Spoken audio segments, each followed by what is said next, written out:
take my time. But so these are, I brought these to show you. These are two revised. So these are drawings that are, there's like enough there that I'm not going to throw them out. But obviously, like, this is such a good example where I'm like, I don't know why I like this witch. It's like a witch or something with like shit growing on its back. So there's something there, but obviously this isn't worth scanning as it is.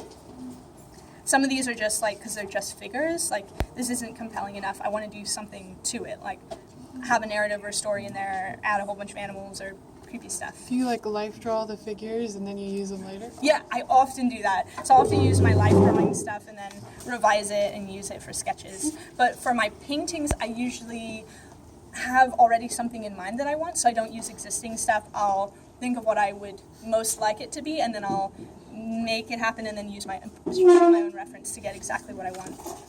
So this is an example of one that I revised yesterday, but it's still not right. So the red sketch maybe took 10 minutes, 5 minutes while chatting with friends, and then I revised it with the Blackwing graphite pencil. But it's still, like, I want her to be holding on tighter, and you know, there's things that I don't like her face, so it was good enough to share, but not good enough to scan. I have a question. Yeah. So are you putting this paper on top of that one and then tracing? Oh, okay. Yes, exactly.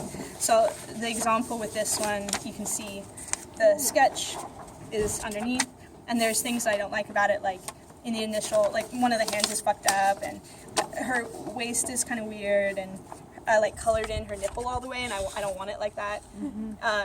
So I'll just change those things. And usually what happens is I'll give it like 2 chances to work out, and if it doesn't work out after 2 chances, then it's like, well, fuck that sketch. Is that like chances with chances? Chances! I am not from this country, but my accent is American enough that it's so slight. It's basically just a speech impediment at this point. Is it Australian? No, it's British. And then I also lived in Kenya and Sweden and Ireland for some time. So it's this weird jambalaya of an accent. These are my pen pieces, just so you can see some of the stuff. I really like the Pentel stuff. I really like Kuretake brand stuff. These Zig color brushes are really fun, but they're not very water tight, so like you kind of have to do whatever Copic stuff you're going to do and then do those on top. Oh yeah, so this is nice, and this is that gray pen I was telling you guys about, and these are really cool. So these two in combination are great because this is like a light black that you can kind of layer. These are fun, these zebra pens, and they're really cheap online. They're like $2 or less. And then I use a lot of Color Ace and Blackwing. And this is that pencil sharpener.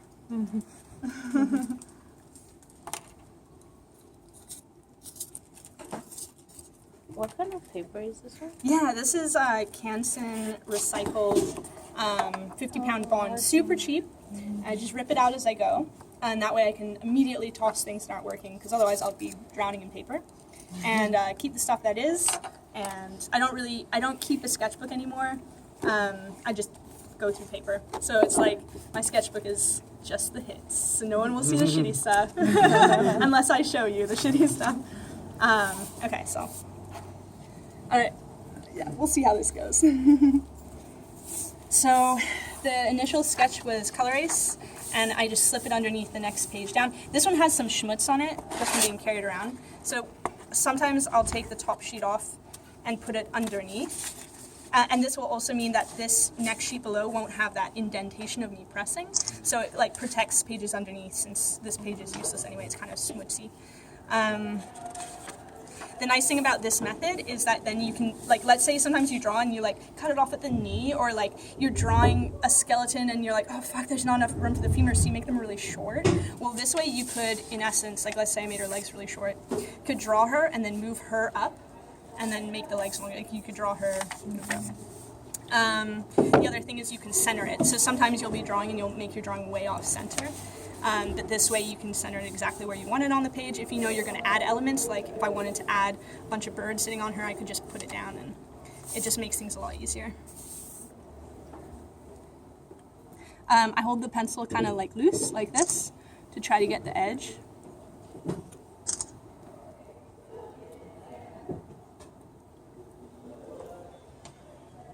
what I want to do is start pretty light, just indicate stuff to get the flow. And it's okay to have sort of errant lines that are not the lines that I want, because those kind of add to the depth of the drawing.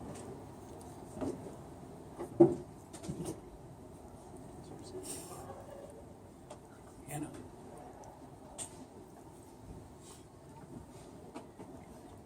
If I was working on a painting, I would want to transfer it, not exactly, and then take the drawing away so I only had like a very loose thing, and then redraw it, because I think that adds spontaneity rather than like just trying to copy exactly what I had before.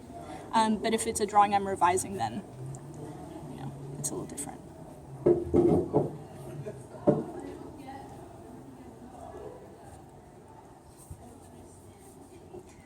Another thing that I tend to put in are these sort of like lines that indicate where anatomy is, and I'll put them in really lightly. So this would be like to show this muscle group. And I kind of see it as like when you do a drawing, you're saying this is what this thing looks like, and then you're arguing. It's like, do you remember when you had to write persuasive essays? It was like concrete detail, commentary, or whatever. Mm-hmm. So this is my outrageous statement. This is what an arm looks like, and then I present concrete details to prove that I'm not full of shit. And that's kind of what these lines, like this, what I'm trying to show is the flow of muscles as it goes around. Like here it's a little looser, and it's really kind of heavier down here.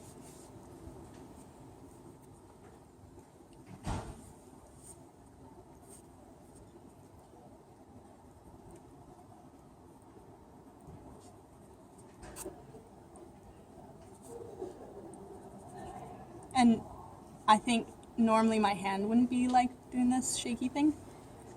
So normally, hopefully, it would be a little smoother.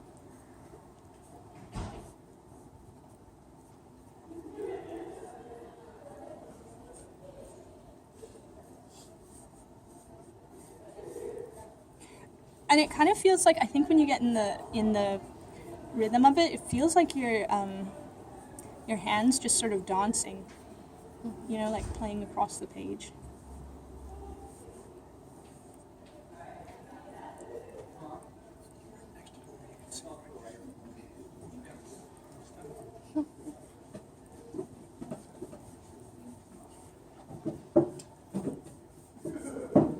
So the reason for revising this was that this boob was funny and this hand was funny.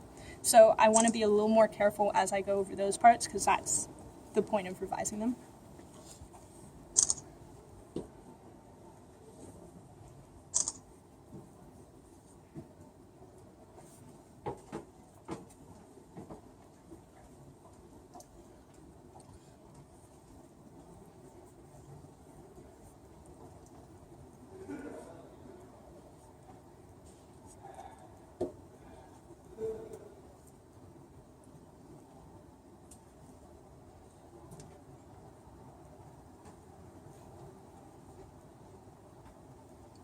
And then also I noticed that the waist was kind of funky. So sometimes what I'll do, I think in the initial drawing I was being kind of fast and loose, but here what I'll do is very lightly indicate what's happening behind the moth. And that way I can be like, oh, where does that really come out here? Do I really want it to come out that far? I think I made her booty a little bit too delightful. That doesn't sound like a problem. And then I don't really love how her knee comes this far forward. I think what I want is eventually them to kind of come together like that. So this is the stomach. I often do center lines too, because that just helps me like figure out. I'll just leave them in because I quite like the look of an unfinished sketch or sketches where you can see sort of the building lines. So I do try to make these revised sketches a little cleaner, but leave in some of that stuff, because that stuff, again, it like proves that you're not full of shit by the decisions you're making. And I don't really like this garter, so I'll ignore that. I'll put the knee here.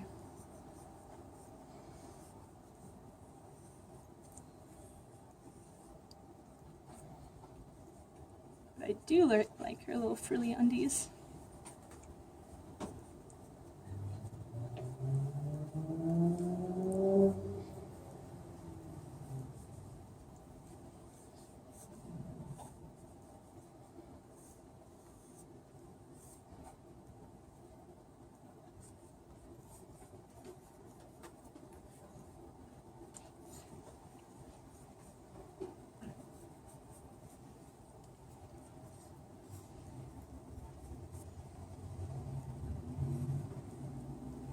So once I have it kind of like this, I like the proportions. I like this flow a little bit better. The way that her waist is turned. In the previous one, it looked like she was turned this way and her waist was starting to turn this way or something. It was kind of awkward. And this feels like her gesture too is so up and down. This feels more long and graceful. So then what I'll do is still holding it like this, but at more of an angle. I'll start going through and putting in details that I like. I won't finish this because you'll be really bored, but I'll at least get it closer. So the reason I hold my pencil like this is in, I think it was my freshman year, I locked my thumb in J.A.W.'s car door, locked it and tried to walk away because I was in shock, so I didn't realize my thumb was still in the door. And it wasn't broken, but it had to be in a cast. And I always held the pencil like this, but I couldn't because I couldn't put pressure on it. So, and I had all this homework to do, so I had to start holding it like this, which is so weird.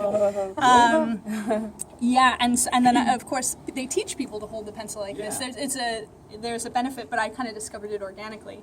And after that, it's just like, oh man, my lines are way better now, like way more loose, and now that I'm not death gripping it, this feels a little heavy. I really like these Blackwings. They're a little bit expensive. They've got a nice like chisel tip eraser, which is great because you can get broad erasing and you can get fine erasing. The pencil itself is super soft and smooth and buttery. Do you ever use the white ones? Yeah, the pearl. Yeah. The pearl are nice. They're the softest, right? And the Yeah. 602 is the hardest. In the middle is the regular Blackwing. Yeah, if you guys get a This is the chance 602. to get Yeah, those, yeah. experiment with them. They have them Amazingly downstairs. Cool to use. Yeah. Oh, really? Yep. There's one here. Anyone who wants to is welcome to. Just don't do it on her drawing. Yeah, just not on my drawings. And I'll buy them by the box on Amazon. So I'll buy like the 24 pack or whatever and just save up. And yeah, I like them.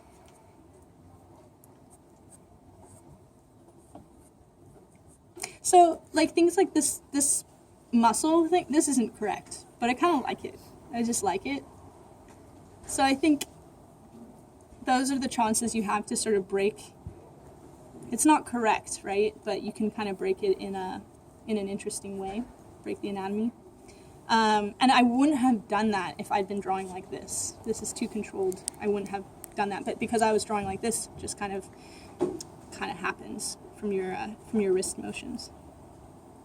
Are there any areas that you tend to notice you usually will like fudge anatomy or like make certain choices? Totally. I mean, I think everyone has like a set roster of hands that they use over and over. Like I do a lot of like creepy hands like this because I just know how to do them, and unless I'm doing a painting and shooting reference for it, then you tend to go back to these things that you know, especially if you're just working from your mind.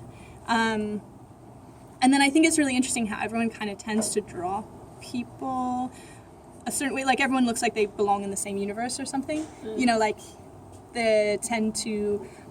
And drawing is a bit like a shorthand too, right? You're like implying more complex shapes with less complex lines. Yeah. So you tend to have the same shorthand patterns over and over, which is good to know so that you can make sure you're not accidentally, simplifying things in a way you don't intend to.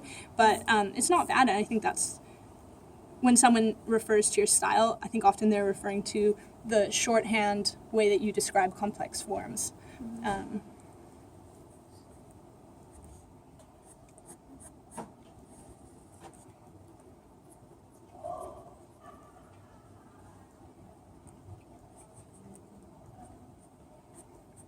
So once I have it, whatever, marked out the way I like, and I want to put in detail, then I'll start holding it like this. And I try not to do the whole thing, because it's fun to see different stages of one drawing in a drawing. So it's fun to still see parts that are just this part. It's fun to see parts that are sharper and you know, more worked over.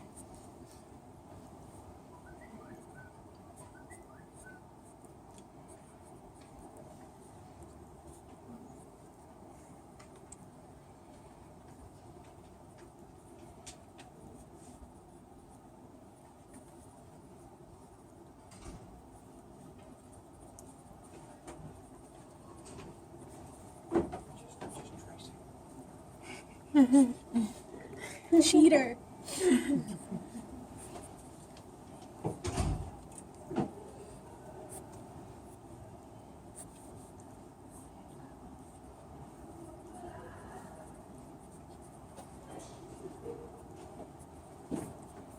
So we'll leave it at that. But that's basically how I go from usually the underdrawing is a lot rougher. Like this should have been finished, but I fucked up the hand. And the waist and stuff. But often the underdrawings are, let's see, where's that one? They're often very, very loose. Like this one, I think is such a good example, where it's just me like sitting there in a coffee shop, like letting my hand just do whatever, and then I was like, oh, there's something there. I don't know what. I'll figure it out later. Any questions? Never happened. A request. Yeah. Could you show us how you work with brush pens? Yeah, totally. Similar process. So I'll start with whatever pencil I want, but let's say I'm at like the Natural History Museum or something, or I'm drawing from life. You could life draw one of us. Oh my god, don't put me on the spot. Alright, since you asked, you're the person. Oh gosh. Explain that one. Explain it? You mean like what the fuck's going on in it? Yeah, no, just how, like, it's to me, a good question, I don't know. that process you just said, you were talking Yeah. about the free form. Yeah. kind of, that's the one I saw of everything that I've got in here that Yeah. you brought in that really shows that. Yeah, so what happened is, and I think you can see, actually my older sketches are the ones that are more complete of all the ones that you see. For example, I really don't take sketches to this level much anymore for a painting, preliminary for a painting specifically. And what happened is that I would fall so in love with the sketch, and then the painting is basically just coloring it. You know what I mean? Like I'm just executing it at a different size. So I wanted more, and then the painting I never give a fuck about. Like I don't ever want to see it again once it's done because I'm in love with the sketch. The sketch has all the potential in it, all the spontaneity. You can see the decision making. To me, the sketch was so infinitely better than the final painting. So with this was kind of where are you? An example of where I was like, well, I want to leave more for spontaneity for the painting itself, so that I can not. Oh, okay. Yeah, exactly. So I can like the painting a little bit more and see the decision making there. So I basically just very roughly put in a few indications, and then pretty much just made up the rest in the after transferring it, and then also just in gouache, because this one ended up being full color gouache around. So all the leaves and stuff were just spontaneously put in, and there's indicated here with squiggles. So here's maybe, Abby, I jumped on your question, but. How dare you? So compositionally, what do you, I mean, I know it just flows in and out, but compositionally, when you like lay something out, what's the objective of anything? Or like you said, is it just sort of stream of consciousness and then you start to find Right. stuff? Or, Right. or I do you don't- have a theme that goes with it before? I usually have a theme. So for this one, it was overgrown. So I know I wanted a woman, and then just this plethora of greenery and stuff kind of overcoming her, and then animals kind of weaving in and out. And then the conceptual meaning behind that was something like, I'm sure I had some bullshit really good worked out thing, but it was, I'm sure, something like feeling strangled by some aspect of life. So then I'd write usually I'll write comments in the corners where I'm like, this is the idea, or this is the theme, and I use that as a decision-making device to decide what to add in and what not to. And essentially, because you have to make so many decisions through the life of the painting from sketch to painting, it helps, at least for the banal, like less important decisions, to have almost like a system to go to, so that you're not having to agonize over, should it be bluery green or should it be greeny blue, or should I add in rabbits or should I add in boars, or so it's just like, well, which of these decisions supports this?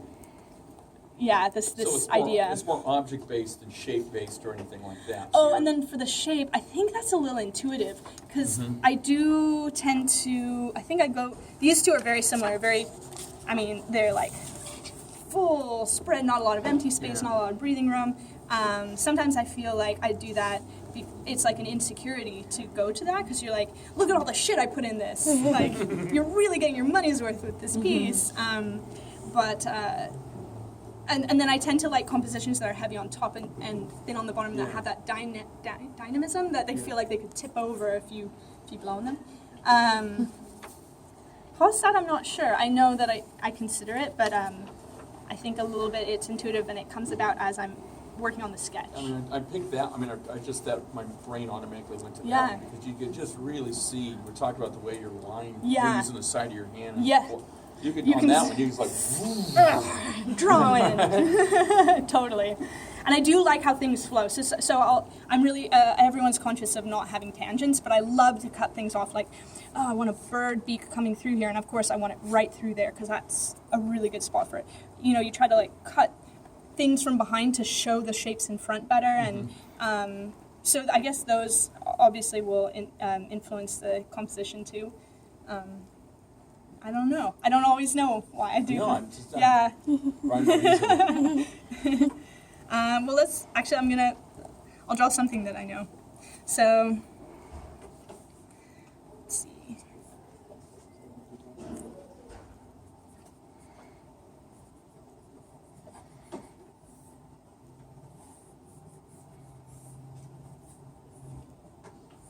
Big, fatty, fat neck, fatty, fat. Blah, blah, blah.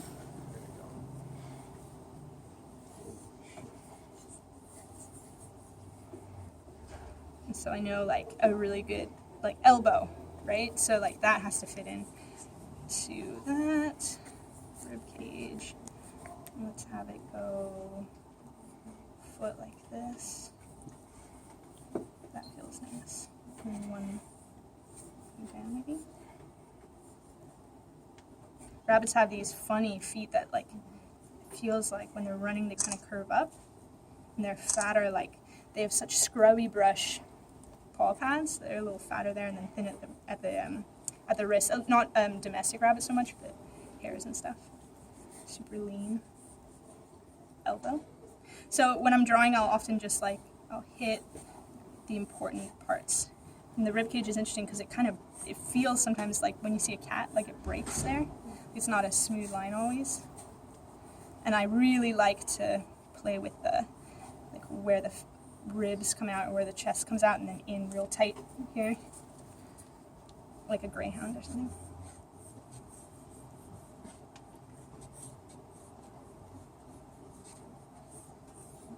So this leg's kind of coming out at us, and then again, I can't always tell if it's like an insecurity how I design things, because I think when people paint and draw people in really subtle poses like this or like this, to me it's like so beautiful and bold, because this is harder than like action, you know what I mean? Like action, you're like, you have so many opportunities to show you know what you're doing, but with the subtle poses, you just have to, I don't know, actually fucking know what you're doing. It's not as much like popping to the surface and not as much like hard places. Totally.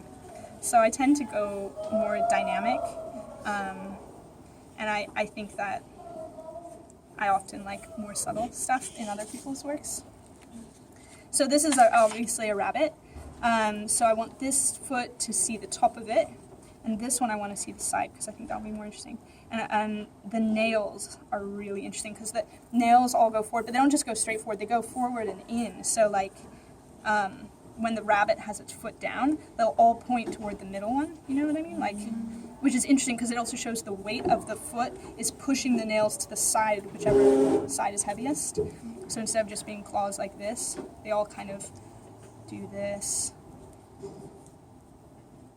And maybe here we can see a little bit of the underside because that would be like a neat place to show off there. And the toe will be up here. And so this is like way off center. So what I'll do, and I often have them fall off the page. I tend to not start high enough. But if I do that, oh my god, it's in the center. Look at that. Magic. And then let's see, we'll do a light gray. So what I first do is wipe off any excess up here, because sometimes they get kind of bleedy.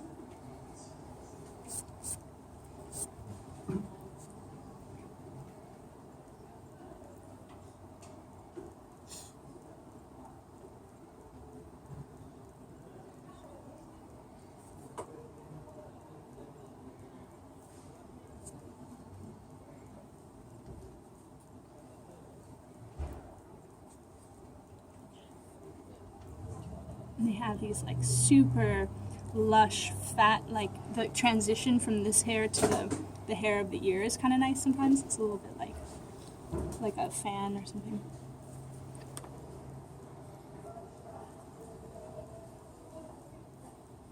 And from the back, the ear has a really interesting shape too, where sometimes it almost looks like it has a crease running down there, and it's a vein that goes down the back.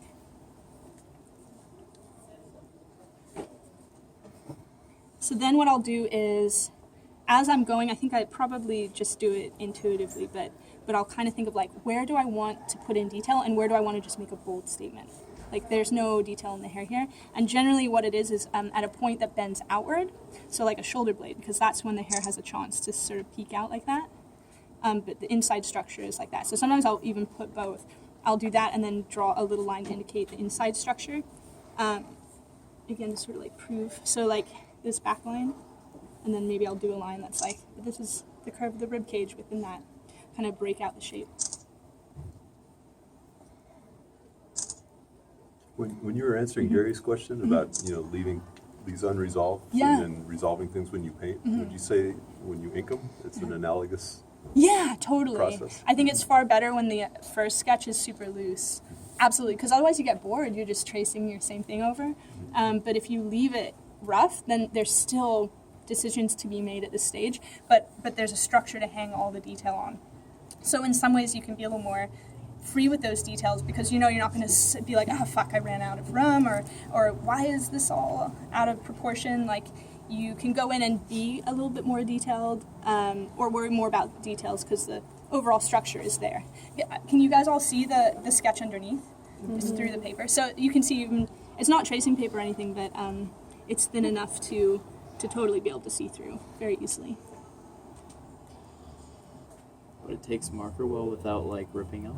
Yeah, no, oh, you mean without buckling? Like if you ever like tried to do marker where it's like one of those thinner markers, you can kind of go multiple coats and then it just tears the paper to pieces. Oh, no, it wouldn't tear. It might.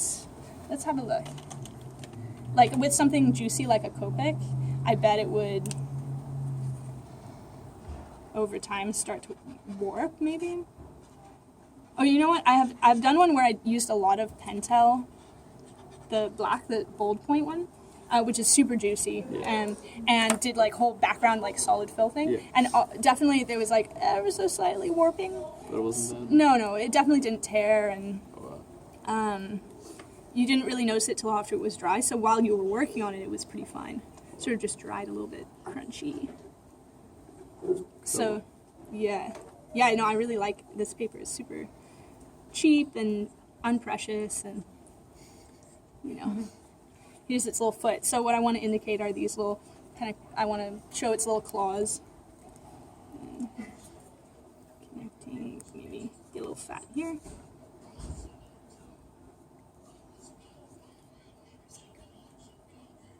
And this to indicate how the muscle comes and joins up at this elbow joint.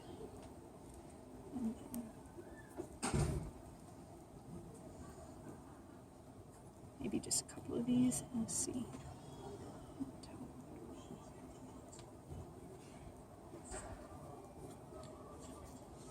but the overall, I want this overall like gesture. And now if I were to redraw this, I think this got too fat right here, and it kind of broke up this. So if I were to revise it, I would thin it there, just to get this more elegant. I used fur, like these tick marks to show fur. Usually, if you're going to use them, you might as well use them to show anatomy stuff. So like, for example, that muscle there, right, that connects on top of the ribs over the back. Like that's a good place to put it, at the edge of the rib cage. Like, so you put them in, but they just so happen to run along anatomical kind of areas. It's just another way to prove that maybe you know a little bit what you're doing, or at least you're really good at faking it. Or it's a good way to fake it and make it look like you know what you're doing. Maybe that's the way to Fake it phrase till that. you make it. Yeah, yeah, fake it till you make it. Big claws on the back.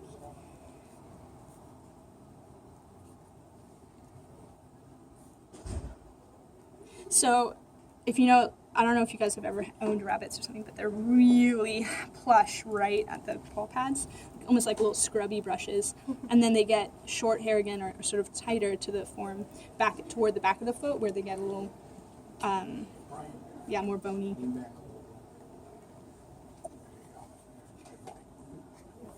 And so for here, this would be another example of breaking it. Like their legs do not look like this at all. This is almost like very humanoid or something. If I give them calf muscles, but kind of long, like exaggeratedly long. And that's the sort of the heel kind of area there, which is actually our back of the knee or something. Gary will know. What's that? Nothing. What muscle? You know, yeah. What this? Gastrocnemic What muscle? what does this relate to on a person? Their heel is it our It's heel the or is it our? calcaneus bone. Okay, Yeah. he knows. He knows. Where the gastrocnemius attaches. Oh. Aspect of the left You made the last part of it. Made it up. It sounded great. It sounds good though, right? Sounded great. We wouldn't have known if you Yeah. hadn't told us. That's the idea. It's like when you go into a job interview, you have it's bullshit.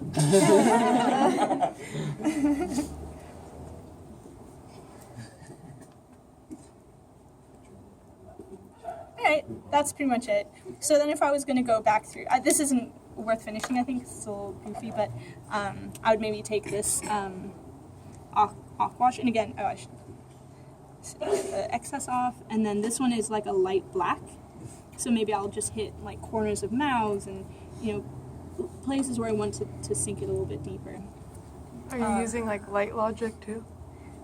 Probably not. I think I'm mostly bullshitting. At this point, it would be things like, I want to show that this is in front of this, so maybe I'll go like that, to show that these connect right there, or to pop this out from the back. Yeah, any place where maybe I'd left it a little bit ambiguous as to what was in front of what, or what connected to what. Like, maybe you would have thought this arm went like that, but I want to show it comes all the way out to there. Or like this locks into there, right there. So stuff like that.